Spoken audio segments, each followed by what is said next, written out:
lovelies. So, in our previous puppy video, we talked about calmness and the importance of growing calmness for our dogs. And I want to look at another key skill which is going to serve you so much better than the sit, stay down that so many people are used to teaching their dogs the minute they get them. And this is independence and teaching any dog independence as a puppy will have huge advantages as into adult life. But for a Chihuahua puppy or for a Chihuahua who they do have this little bit of a tendency to attach themselves to somebody and then become very stressed if that person's not around. And growing separation anxiety or this over reliance on that person is really easy and very easy to do it unintentionally. So when we bring our Chihuahua puppy home, it's a natural instinct, isn't it? Because it's just so gorgeous that we want to pick them up, we want to cuddle them, and we want to keep them close at all times. And that's just kindness. We want to do that because we want the puppy to feel safe and we want the puppy to feel secure. So I kind of get why people do that. But if we're not careful, this can create a puppy that is just completely dependent on us, and that is not empowering for any dog. Separation anxiety is crushing for a dog. Imagine being so stressed every time your favorite person leaves that you find it difficult to cope is that is not a nice thing to teach or grow for your dog. So giving them the gift of independence, giving them the gift of being able to settle without you, it's not a reflection on how much you love the dog or how much the dog loves you. It's just a skill that your dog needs in order for them to be their best balanced selves. So the takeaway here is we want our Chihuahua to be confident and comfortable without constant interaction from you. So when we get our new dog, because they're obviously absolutely adorable, the first thing we want to do is pick them up and pass them around and everybody have a little cuddle and everybody have a little stroke and for the puppy to be handled. But a better approach is to give the dog some space to explore. Put the dog down somewhere, put them in their bed or in their crate and just give them an opportunity to decompress from the transition because it's huge for them. So if you're bringing the dog home, either whether that's from a litter or you're bringing them from a rescue, that transition is going to create a cortisol spike, okay? The stress hormone cortisol spike. If you mollycoddle the dog at this stage, you're going to create oxytocin spikes, which is the love and attachment hormone. If the dog is really stressed and then all of a sudden they attach themselves to somebody because you make me feel safe again, then they are going to grow extreme attachment issues to that person. So one of the first things to do with your rescue or your Chihuahua puppy is nothing, okay, is leave the dog alone and give them the opportunity to decompress. Leave them alone somewhere nice and quiet where they can potter about, they can sniff their new surroundings, and they can come to you if they want to. What we want to avoid is this scooping the dog up and this overhandling. Because again, if you look at our calm video, if you haven't looked at that, then go back and watch that. We talk about a consent-based handling model. If we're just constantly picking the dog up without taking how the dog feels about that into account, you can start to chip away at your Chihuahua's confidence. So the takeaway here is when you get your puppy, when you get your new puppy home, I know everyone's going to want to make a massive fuss, but put your visitors off, put your family off. They can come and see the dog in dribs and drabs a bit later. But when you get the puppy home, just let the puppy relax, let them potter about and let them smell their new surroundings and come to you when they're ready. And certainly don't start putting them under pressure to toilet train because they will not be in a position where they're ready to do that. We will talk about toilet training in another video, but don't be making them go out in and out to toilet train them at this really important stage. Just let them settle and just have stuff on the floor so that they have an accident. It's not an issue. Chihuahuas are one of the breeds that is most affected by overhandling. And obviously, this is a size thing. People pick them up constantly, they move them from place to place, they intervene in every situation so that their environment is constantly managed for them and they don't get the opportunity to grow and learn and interact with the environment themselves. But puppies, like any dog, needs to experience the world from their own perspective. And when we constantly carry or manage them, they miss the opportunity to explore. They miss the opportunity to solve little problems, and this will chip away at their confidence. When they solve a problem, that grows confidence. So when we're constantly over managing our dogs, we take that opportunity away from them. So we need to kind of look at, do I need to be picking my dog up here? Why am I picking my dog up here? Is it for them or is it for me? And start to give them the opportunity to make those decisions themselves. Now, a lot of people worry when they don't constantly pick their dog up, that the dog will never come in for a cuddle and that it's going to affect their relationship. But it doesn't. That it all it does is it gives the dog the confidence to know that it can come up to you and it's not suddenly going to be scooped up. It can come and sit with you and it's not going to be mollycoddled. And if they want to be petted, they know that they can intervene. They can kind of touch you, give you a nose touch, and tell you that they want to be petted, rather than constantly being interfered with against their will. So giving the dog the opportunity to make the decision about whether they want to come to you, whether they want to be petted, whether they want to picked up or cuddled, is going to be a huge part of your dog learning to be independent and learning to be confident. So our takeaway here is that overhandling creates dependency, and the puppy learns that safety only exists if they are physically with their person. We are not looking to ignore our dog. We are giving them the space to grow confidence and independence.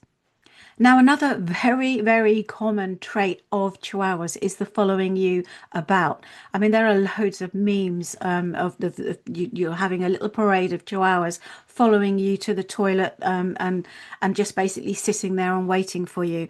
Now, I know that that's adorable. I know it looks adorable, but is it good for your dog? The answer is no. Because if your dog cannot cope without you, without having to get up and see where you're going, for just a couple of seconds for you to go to the bathroom, then how are they going to cope when you're at work? How are they going to cope when you're somewhere where they can't go? So this idea that it's okay and it's fun and it's adorable for your chihuahua to follow you about, we need to park that and we need to start thinking about, just because you're there doesn't mean your chihuahua should have access to you. So we should start looking to grow independence away from you. So we call that presence doesn't mean access. So just because you're there doesn't mean the dog should be on your lap. Just because you're there doesn't mean the dog should be following you about. So in order to grow this, a really simple little game would be to have a little baby gate. You could be doing your work or whatever. The dog can be another room behind a baby gate, chewing on a nice chewy bone. Or you could have some boxes in there and you could be feeding them behind the boxes so the dog can't see you. So we start to grow very, very gently that this ability that the dog does not need to be in your sight all the time in order to feel safe. Now, the one thing I can promise you as a behavior coach, that separation anxiety is much, much easier to avoid than it is to unpick. It is an absolute bugger to unpick. So if we can avoid growing it, if we can get this independence in place for our puppies while they're really young, you will be saving both yourself and your puppy a whole lot of pain later on down the line. Now, there are some little games that we can introduce that will help your puppy learn that being away from you is okay. But what it's not is you just jumping in and out of the room. So one of the things we don't do when we're trying to build independence for our dog is just to suddenly keep disappearing. Okay. Now this is what people will tell you to do. You just need to disappear out the door for a few minutes and the dog will learn that you not being there is okay. But that isn't how it works. What happens if your dog is finding it difficult to be away from you, then they will be watching for you leaving. And that is a whole video in itself, the prediction of you leaving. But they will be watching for you going. You will leave. Their arousal level will go up. They will fill up with cortisol. You will come back. Da-da! And they will all of a sudden get an oxytocin spike because you've come back. You've probably picked them up. You've probably gone, oh, it's a good doggy. Mummy's back now. So what happens is you start to increase the importance of you coming back in the door. And that is not what we want. That is not going to resolve separation anxiety or help stop it forming. What we need to do is teach the dog it's okay to be away from you. That's their decision. They have the confidence to move away from you. And we can do that by just playing some really easy little games. We mentioned some of these in the calmness video, but scatter feeding, absolutely excellent for this. So you will get some of their daily food allowance. Really important that it is proper part of their proper daily food allowance because chihuahuas are really easy to overfeed. And we might scatter that on a section of the lawn. Okay, and give them the opportunity to hunt and scavenge for it. Now, the reason this is important is because all dogs, they're hardwired to hunt and scavenge. And when they're doing this, it puts their brain in the seeking system. The seeking system is, oh, there's a bit of food. Oh, there's a bit of food. And it helps grow optimism and calmness because that's a natural behavior for a dog. So if we scatter feed, not only is the dog engaged, they're engaged away from you and they're engaged in something that's growing optimism and independence away from you. So scatter feeding is an excellent game to play. You might have to grow it. You might just have to put a few little bits in a fairly close corner. When I do this with my dogs, I can chuck chicken over the whole garden and they'll be out there for 10, 15 minutes, maybe even longer, looking for it. But to start with, you might just for a puppy have to put that in just a small area in the garden. If you don't have a garden, use a snuffle mat. They are absolutely excellent. So get yourself a snuffle mat from Amazon. I'll put the links to some in the comments. Um, and you can just replicate or mimic scatter feeding by a using a snuffle mat or a snuffle ball or something along those lines. So scatter feeding and growing this need to hunt and scavenge is a really useful way to one, grow calmness, which we talk about in the previous video, but also to grow that really important independence away from you. So another really useful game to play here, again, we talked about it in the calmness video, is setting up like a set of boxes, a treasure hunt, if you will, and you could have the dog doing this in another room, scatter feed amongst it, bait the boxes with a little bit of food, and then let the dogs hunt for their food. Now, again, they're engaged in something, so the seeking part of their brain is engaged. They are away from you and they're doing something that is going to grow little spikes of optimism. Oh, I found something. Oh, I found something. So they are learning that being away from you, they can still be safe and they can still be engaged and they can still be calm and confident. So a treasure hunt is a really nice one to play. You can, when they're really, really young, you can just maybe put their dinner round the back of the sofa so that when they go to eat their dinner, they're not stood at your feet doing it. They've had to move away from you and go and eat their dinner out of your sight. You can replicate that with a cardboard box in the front room. Just put their dinner behind a cardboard box so the puppy has to go behind it to find their food and eat it there. So they are learning very gently and very slowly that being away from you is safe. They are safe and they are growing the confidence to do that. So growing independence doesn't just mean leaving your puppy to cope alone, just dumping them in a situation and hoping that they're going to push through it, because that generally isn't how dogs roll. Dogs learn something whether you want them to or not. And if you are teaching them that you leaving creates anxiety, they are learning that, okay? So we are not just going to be pushing them into a situation that they don't have the skills for. We are teaching our dog gently in stages that it's okay to move away from you. We're doing this with our confidence building games that gives the puppy an engaged process, that they're playing away from you.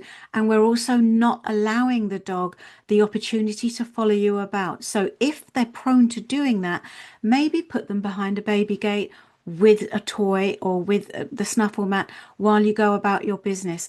If you're working from home, have them in a separate room. I know it's really tempting to put them on your lap or in a bed under the desk, but maybe think about putting them in another room where they maybe can't see you and they can actually learn to settle themselves. And avoid this constant overhandling and mollycoddling, and give the dog the opportunity to learn about their environment themselves rather than over managing it for them. Because when a puppy is independent, as a puppy, they will be independent as an adult. And if you put that together with the calmness, you start to stop a lot of these issues that Chihuahuas develop as they become adult. So I hope you found this video helpful. As ever, please give us a thumbs up and like and subscribe to our channel, because it helps us spread the positive Chihuahua training message and helps the algorithm get our videos out to people who might need to see them. If you have any questions, then put them in the comments below and I'll come back to you. And as ever, I look forward to speaking with you again soon. You take care. Bye.